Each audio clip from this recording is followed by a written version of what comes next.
லௌதேத்தூர் இயேசுஸ் கிறிஸ்துஸ். இயேசு கிறிஸ்துவுக்கு புகழ்.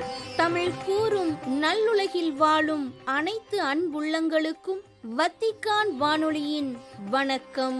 இறைவன் உங்கள் உள்ளத்தையும் இல்லத்தையும் தன் அன்பாலும் அருளாலும் அமைதியாலும் இன்றும் என்றும் நிரப்புவாராக.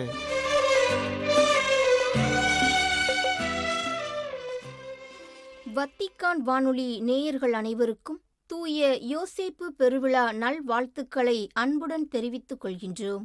அன்பு நேயர்களே, இன்றைய நம் ஒளிபரப்பில் இடம்பெற இருப்பன: தடம் தந்த தகைமை, திருத்தந்தை பிரான்சிஸ் தலைமைத்துவ பொறுப்பேற்ற 12ஆம் ஆண்டு நிறைவு, திரு அவையில் யூபிலியாண்டு 2025 மற்றும் செய்திகள்.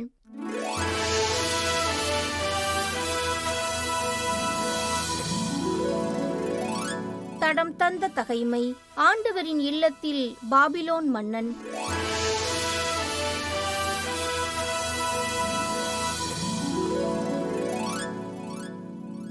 ஆண்டவரின் இல்லத்தில் இருந்த வெண்கல தூண்களையும் தள்ளுவண்டிகளையும் வெண்கல கடலையும் கல்தேயர் தூள் தூளாக்கி வெண்கலத்தை பாபிலோனுக்கு கொண்டு சென்றனர்.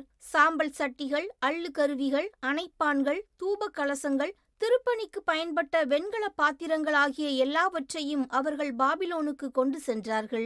மேலும் வெள்ளியாலான நெருப்புச் சட்டிகளையும் பலி கிண்ணங்களையும் மேய்க்காப்பாளர் தலைவன் எடுத்துச் சென்றான். சாலமோன் ஆண்டவரின் இல்லத்திற்கென்று செய்திருந்த 2 தூண்கள், வெண்கல கடல், தள்ளுவண்டிகள் ஆகிய இவற்றின் வெண்கலம் நிறுத்து மாளாது. முதல் தூண் உயரம் 18 முழம். அதன் உச்சியில் 3 முழ உயரமுள்ள வெண்கல பொதிகை ஒன்று இருந்தது. பொதிகையைச் சுற்றிலும் வலை பின்னலும் மாதுளம் பல வடிவங்களும் வெண்கலத்தில் செய்யப்பட்டிருந்தன. 2ஆம் தூணும் அவ்வாறே வலைப்பின்னல் வேலைப்பாடோடு செய்யப்பட்டிருந்தது. அனைத்து பொருட்களையும் ஆண்டவரின் இல்லத்திலிருந்து கல்தேயர்கள் பாபிலோனுக்கு கொண்டு சென்றனர். திருத்தந்தை பிரான்சிஸ் தலைமைத்துவ பொறுப்பேற்ற 12ஆம் ஆண்டு நிறைவு.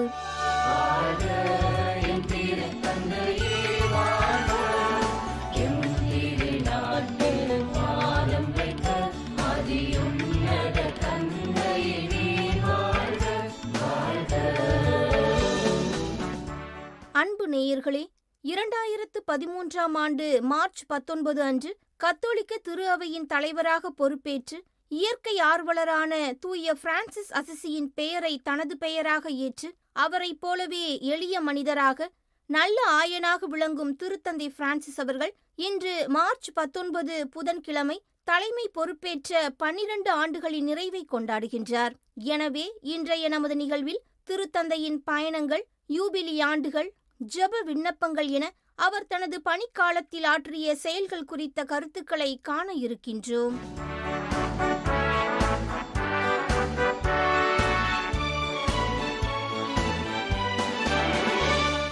கடந்த பிப்ரவரி 14 வெள்ளிக்கிழமை முதல் மூச்சுக்குழாய் அழற்சி நோய்க்கென ரோமில் உள்ள ஜெமெல்லி மருத்துவமனையில் சிகிச்சை பெற்று வரும் திருத்தந்தை பிரான்சிஸ் அவர்கள் தனது தலைமை பதவியின் 12ஆம் ஆண்டு நிறைவினை இன்று சிறப்பிக்கின்றார். அருள் பணியாளராக, பேராயராக, கர்தினாலாக பணியாற்றிய போதிலிருந்தே தனது பராமரிப்பின் கீழ் இருக்கும் மந்தையா மக்களோடு எளிமையாக பழகியவர். நல்ல ஆயன் தனது மந்தையின் தேவைகளை உணர்ந்து செயல்படுவார். நல்ல ஆயன் நானே, தந்தை என்னை அறிந்திருக்கிறார், நானும் தந்தையை அறிந்திருக்கிறேன். அதுபோல நானும் என் ஆடுகளை அறிந்திருக்கிறேன், என் ஆடுகளும் என்னை அறிந்திருக்கின்றன என்ற இயேசுவின் வார்த்தைகளுக்கிணங்க திரு அவையின் மக்களாகிய நமக்கு நல்ல ஆயனாக இருந்து வழிநடத்தி வருபவர் திருத்தந்தை பிரான்சிஸ். தந்தையாம் இறைவனின் அருளையும் இறைமகனாம் இயேசு கிறிஸ்துவின் அளவற்ற அன்பையும் தனது சொல்லாலும் செயலாலும் எடுத்துரைத்து வருபவர். இயேசு சபையைச் சார்ந்த முதல் திருத்தந்தையாகவும் புனித பிரான்சிஸ் அசிசியின் பெயரை தாங்கிய முதல் திருத்தந்தையாகவும் திகழ்பவர். தலைமை பதவி ஏற்ற நாள் முதல் இன்று வரை புலம்பெயர்ந்தோர், பெண்கள், குழந்தைகள், ஏழைகள், போரினால் துன்புறும் மக்கள் என அனைவரையும் இடைவிடாது நினைத்து ஜெபித்து வருபவர். 88 வயது கொண்ட திருத்தந்தை பிரான்சிஸ் அவர்கள் தனது உடல்நிலை பாதிக்கப்பட்ட நிலையிலும் கூட தனது மூவேளை ஜெப உரைகள் மற்றும் மறைக்கல்வி உரைகளில் அமைதிக்காக ஜெப விண்ணப்பங்களை ஏறெடுப்பதிலும் உலகெங்கிலும் வாழும் மக்களுக்கு தனது ஜெபங்களை எடுத்துரைப்பதிலும் சோர்வடைந்ததில்லை. மானிடரெமது ஒளி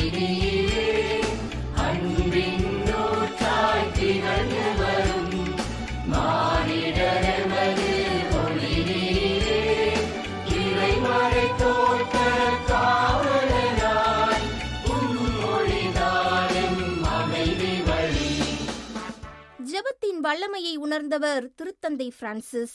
ஜெபம் என்பது நமது வாழ்க்கைக்கு மிக முக்கியமானது. நமது வாழ்க்கையை உந்திச் செல்ல வைக்கும் ஆற்றல் பெற்றது. நமது அன்றாட வாழ்க்கை பிரச்சனைகளிலிருந்து நம்மை மீட்டு அப்பிரச்சனைகளிலிருந்து நாம் தொலைவில் இருக்க உதவுகின்றது. நமது சொந்த ஆற்றல் கொண்டு நம்மால் தொலைதூரத்திற்கு செல்ல முடியாது. நாம் தான் என்று நினைத்தோமானால் நாம் விரைவில் தோல்வியடைவோம் என்று ஜெபத்தின் மேன்மையையும் வல்லமையையும் உணர்த்தி வருபவர் திருத்தந்தை. 2020 ஆண்டு மே மாதம் ஜெபம் என்ற புதிய மறைக்கல்வி தொடர் வழியாக ஜெபத்தின் வல்லமையை இறைமக்களாகிய நாம் அனைவரும் உணரச் செய்தவர். ஜெபம் என்பது நம்பிக்கையின் உயிர் மூச்சு. அது இறைவனில் நம்பிக்கை கொண்டோரின் இதயங்களிலிருந்து இறைவனை நோக்கி எழும் அழுகுரல் என்று எடுத்துரைத்தார். ஜெபத்தின் மகிமையை உணர்ந்த திருத்தந்தை அவர்கள் தனது எல்லா உரைகளின் இறுதியிலும் எனக்காக ஜெபிக்க மறவாதீர்கள் என்று எடுத்துரைத்து வருகின்றார். கோவிட்-19 பெருந்தொற்று நோய் காலத்தின் போது தன்னந்தனியாக துன்புறும் மனித குலத்திற்காக ஜெபித்தவர் நமது திருத்தந்தை பிரான்சிஸ். 88 வயதுடைய திருத்தந்தை அவர்கள் உடலளவில் பல்வேறு பலவீனங்களால் சோர்வுற்றாலும் உள்ளத்தளவில் வலிமை உடையவர். மூச்சுக்குழாய் அழற்சி நோய்க்கென சிகிச்சைகளை மேற்கொண்ட காலத்திலும் கூட சிகிச்சை முடிந்தவுடன் தனது மந்தையாம் மக்களை சந்திக்க மிகுந்த ஆர்வம் கொண்டவராக இருந்தார். உடல் ரீதியான பிரச்சனைகளால் நோயுற்று எத்தனை முறை விழுந்தாலும் திரு அவையையும் மக்களையும் மனதில் கொண்டு அவர்களுக்காக உழைக்க உடனே எழுந்து பணியாற்ற எப்போதும் துணிபவர். பலவீனமான உடல், குரல் என அனைத்தையும் மீட்டு உலகின் கடை எல்லை வரை வாழும் மக்களை சந்திக்க பயணங்களை மேற்கொள்ள தயங்காதவர். தனிநபர் மற்றும் குழுக்களை சந்தித்தல், திருத்தூது பயணங்களை மேற்கொள்ளுதல் என சக்கர நாற்காலியில் இருந்தாலும் தனது அத்தனை பணிகளையும் சிறப்பாக ஆற்றி வருபவர். வெளிநாட்டு பயணங்கள், இத்தாலியின் வடக்கு பகுதியில் உள்ள தலத்திரு அவைகள், ரோம் மறைமாவட்டங்களில் உள்ள தலத்திரு அவைகள் என எப்போதும் மக்களை சந்திக்க மிகுந்த ஆர்வம் கொண்டவராக இருப்பவர்.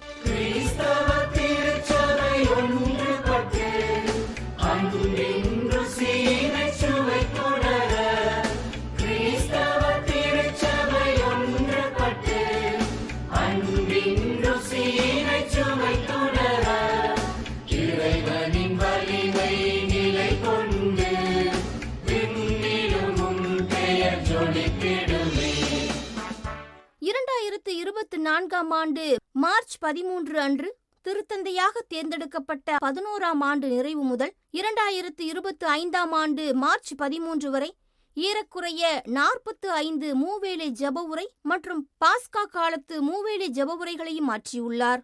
32 பொது மறைக்கல்வி உரைகளுக்கு தலைமை தாங்கியுள்ள திருத்தந்தை பிரான்சிஸ் அவர்கள் வத்திக்கானுக்கு உள்ளேயும் வெளியேயும் ஏறக்குறைய 230 சந்திப்புகளை மேற்கொண்டும் 30 திருப்பலிகளுக்கு தலைமையேற்றும் சிறப்பு செய்துள்ளார்.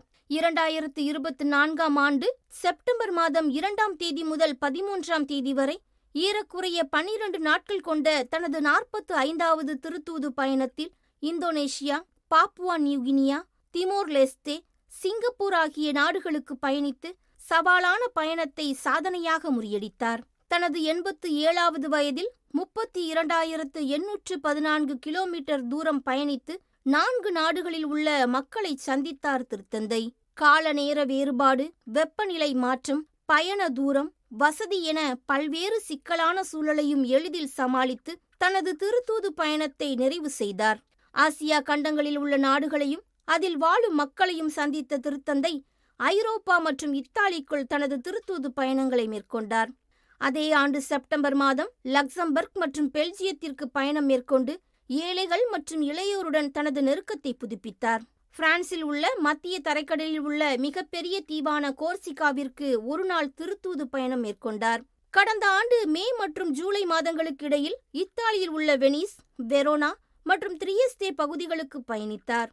தனது பயணங்களில் தான் சந்தித்த தலைவர்கள், நாட்டு மக்கள் என அனைவருக்கும் அமைதி, உடன் பிறந்த உணர்வு, ஜனநாயகம் குறித்த வேண்டுகோள்களை முன்வைத்தார். தனது தலைமை பதவியின் 12வது ஆண்டில் ஒரு மைல்கல் போன்ற நிகழ்வாக டிசம்பர் 24 அன்று வத்திக்கான் தூய பேதுரு பெருங்கோவிலில் உள்ள புனித கதவினை திறந்து வைத்து எதிர்நோக்கின் திருப்பயணிகள் என்ற 2025ஆம் ஆண்டு யூபிலியை துவக்கி வைத்தார். அடுத்த 2வது நாள், அதாவது டிசம்பர் 26 அன்று ரோமில் உள்ள ரெபீபியா சிறைச்சாலையில் ஒரு புனித கதவினை திறந்து வைத்து தவறிழைத்தவர்களுக்கு மன்னிப்பளிக்கவும் மனம் மாறியவர்களாக அவர்களும் யூபிலியை கொண்டாடவும் அழைப்பு விடுத்தார். அக்டோபர் மாதத்தில் உலக ஆயர்கள் மாமன்றத்தின் 2ஆம் கூட்டம் வழியாக ஒருங்கிணைந்த பயணத்திற்கான பாதையை உருவாக்கினார். மறை மாவட்டங்களைச் சார்ந்தவர்கள், ஆயர் மாமன்றத்தில் பங்கேற்றோர், பொதுநிலையினர், துறவரத்தார் என வெவ்வேறு சூழல்கள் மற்றும் இடங்களிலிருந்து வந்திருந்தவர்கள் ஒன்றிணைக்கப்பட்டு உலக ஆயர் மாமன்ற செயல்பாடுகள் வரையறுக்கப்பட்டன. 2013ஆம் ஆண்டு திருத்தந்தை 16ஆம் பெனடிக்ட் அவர்களுடன் இணைந்து லூமன் ஃபிடே என்ற சுற்றுமடல், 2015ஆம் ஆண்டு சுற்றுச்சூழல் அக்கறை குறித்த லௌதாத்தோ சி சுற்றுமடல், 2020ஆம் ஆண்டு மனித உடன்பிறந்த நிலை குறித்த ஃப்ரத்தெல்லி தூத்தி சுற்றுமடல் எனும் 3 சுற்றுமடல்களை வெளியிட்டிருந்த திருத்தந்தை பிரான்சிஸ் அவர்கள் 2024ஆம் ஆண்டு அக்டோபர் 24 அன்று இயேசுவின் தூய இதயம் குறித்த திலெக்சித் நோஸ் என்ற சுற்றுமடலை வெளியிட்டார். அமைதிக்கான தனது விண்ணப்பங்களையும் ஜெபங்களையும் ஏறெடுத்து வரும் திருத்தந்தை பிரான்சிஸ் அவர்கள் இந்த யூபிலி ஆண்டில் எதிர்நோக்கு ஏமாற்றம் தராது என்பதையும் அதிகமாக வலியுறுத்தினார். ஆயனுக்குரிய அக்கறையுடனும் தந்தைக்குரிய பாசத்துடனும் திரு அவையை 12 காலமாக சிறப்புற வழிநடத்தி 13வது ஆண்டில் அடியெடுத்து வைத்திருக்கும் திருத்தந்தை பிரான்சிஸ் அவர்களின் பணி சிறக்கவும் நல்ல உடல்நலம் பெறவும் சிறப்பாக ஜெபிப்போம்.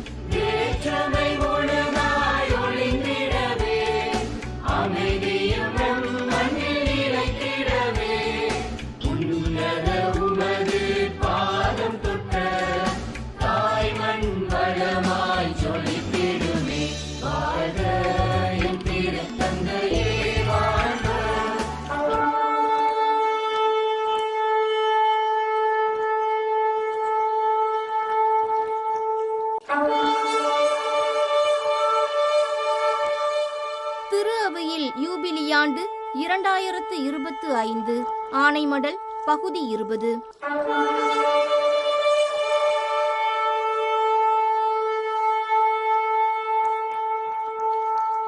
இறந்து உயிர்த்தெழுந்த இயேசுவே நமது நம்பிக்கையின் இதயம். திருத்தூதர் புனித பவுல் மறைநூலில் எழுதியுள்ளவாறு கிறிஸ்து நம் பாவங்களுக்காக இறந்து அடக்கம் செய்யப்பட்டார். 3ஆம் நாள் உயிருடன் எழுப்பப்பட்டார். பின்னர் அவர் கேபாவுக்கும் அதன் பின் இருவருக்கும் தோன்றினார் என்ற இறை வார்த்தைகளின் வழியாக இயேசுவே நமது நம்பிக்கையின் இதயம் என்பதை வெளிப்படுத்துகிறார்.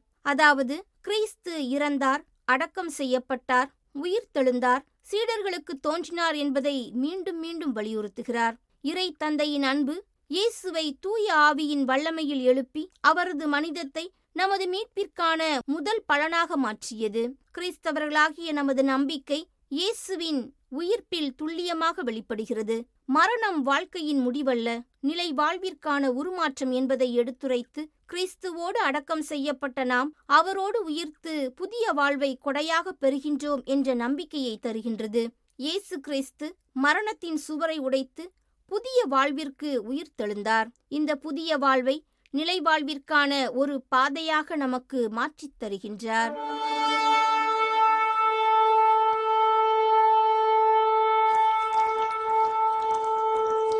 திருத்தந்தை பிரான்சிஸ் தலைமைத்துவ பொறுப்பேற்ற 12ஆம் ஆண்டு நிறைவு, திரு அவையில் யூபிலியாண்டு 2025 எனும் நிகழ்வுகளை இன்று உங்களுக்கு வழங்கியது வத்திக்கான் வானொலி.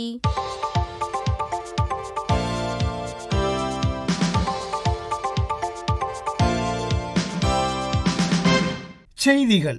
இறை அழைத்தல் என்பது கடவுள் நம் இதயத்தில் விதைக்கும் ஒரு விலைமதிப்பற்ற கொடை என்றும், நம்மையே இழந்து அன்பு மற்றும் சேவையின் பயணத்தை தொடங்குவதற்கான ஓர் அழைப்பு என்றும் கூறியுள்ளார் திருத்தந்தை பிரான்சிஸ். வருகிற மே மாதம் 11ஆம் தேதி சிறப்பிக்கப்படவிருக்கும் 62வது உலக இறையழைத்தல் நாளுக்கென மார்ச் 19 புதன்கிழமை இன்று வெளியிட்டுள்ள செய்தியில் இவ்வாறு தெரிவித்துள்ள திருத்தந்தை பிரான்சிஸ் அவர்கள் இறையழைத்தலுக்காக இறைவேண்டல் செய்யவும் அனைவருக்கும் அழைப்பு விடுத்துள்ளார். திரு அவையில் உள்ள ஒவ்வொரு இறை அழைப்பும் அது பொதுநிலையினராக இருந்தாலும் சரி, திருநிலைப்படுத்தப்பட்ட அருள்பணியாளராக இருந்தாலும் சரி, துறவு வாழ்வுக்கு அர்ப்பணிக்கப்பட்டவராக இருந்தாலும் சரி, கடவுள் இந்த உலகத்திற்கும் அவருடைய ஒவ்வொரு பிள்ளைக்கும் வைத்திருக்கும் நம்பிக்கையின் அடையாளமாக இருக்கின்றது என்றும் எடுத்துக்காட்டியுள்ளார். பாதுகாப்பின்மை, தனித்தன்மை குறித்த நெருக்கடிகள் மற்றும் சமூக பிரச்சினைகள் உள்ளிட்ட இன்றைய இளைஞர்கள் எதிர்கொள்ளும் சவால்களை ஒப்புக்கொண்டுள்ள அதே வேளையில் இந்த போராட்டங்கள் இருந்த போதிலும் அவர்களுடன் கடவுள் இருக்கிறார் என்றும் அவர்களை அன்பு கூறுகிறார் என்றும் அவர்களுக்கு உறுதியளித்துள்ளார் திருத்தந்தை. இளைஞர்கள் தங்கள் இறையழைத்தலை ஜெபம், அமைதி மற்றும் நற்சிந்தனைகள் வழியாக தெளிந்து தேர்ந்து கடவுள் தங்களை வழிநடத்துகிறார் என்பதை நம்ப வேண்டும் என்றும் வலியுறுத்தியுள்ளார் திருத்தந்தை.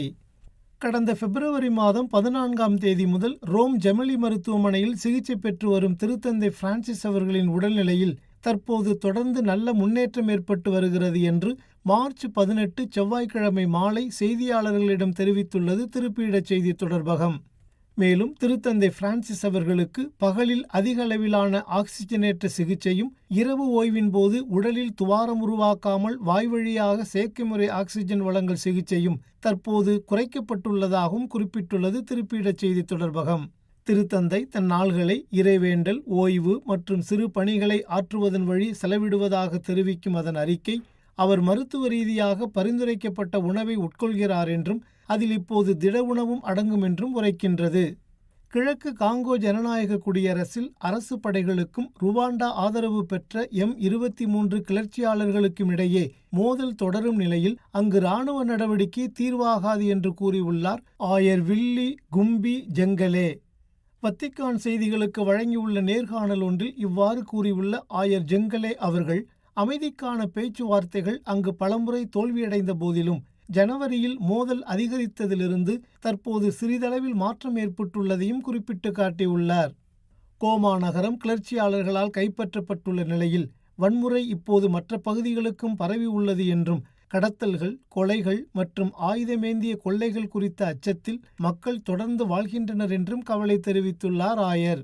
மேலும் அங்கு வாழ்க்கை பெருகிய முறையில் கடினமாகிவிட்டது என்றும் வங்கிகள் மூடப்பட்டு பலர் வாழ்க்கையை நடத்த முடியாமல் தவிக்கின்றனர் என்றும் கூறியுள்ள ஆயர், அரசு ஊழியர்களுக்கும் கூட சம்பளம் கிடைக்கவில்லை என்றும் சுட்டிக்காட்டியுள்ளார்.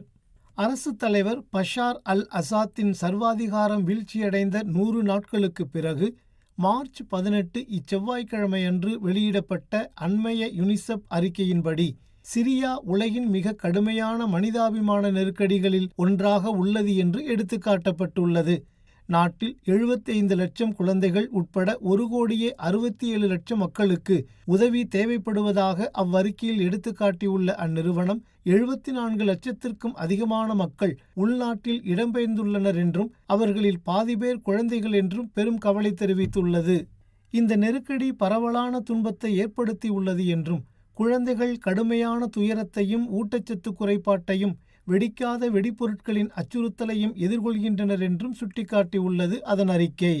கல்வி சவால்கள் குறிப்பிடத்தக்கவை என்றும் லட்சக்கணக்கான குழந்தைகள் பள்ளியை விட்டு வெளியேறுகின்றனர் அல்லது பள்ளியை விட்டு வெளியேறும் ஆபத்தில் உள்ளனர் என்றும் தெரிவிக்கிறது அவ்வறிக்கை. மார்ச் 16 ஞாயிறன்று இந்தியாவின் மணிப்பூரில் உள்ள சூரத் சந்த்பூர் மாவட்டத்தில் ஒரு முக்கிய பூர்வக்குடி தலைவரான ரிச்சர்ட் லால் தன்புயா ஹமர் மீது நடத்தப்பட்ட தாக்குதலை தொடர்ந்து அங்கு ஊரடங்கு உத்தரவு பிறப்பிக்கப்பட்டுள்ளதாக தெரிவித்துள்ளது யூகான் செய்தி நிறுவனம்.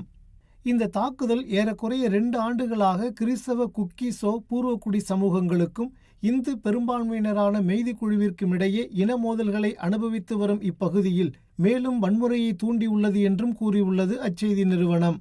மணிப்பூரின் மக்கள் தொகையில் 41 விழுக்காடு பூர்வக்குடி சமூகங்கள். இவர்கள் பெரும்பாலும் கிறிஸ்தவர்கள். அதே வேளையில் அரசை கட்டுப்படுத்தும் மெய்தியின மக்கள் 53 விழுக்காடு உள்ளனர். நேயர்களே, இத்துடன் வத்திக்கான் வானொலியின் தமிழ் ஒலிபரப்பு நிறைவு பெறுகின்றது. வணக்கம்.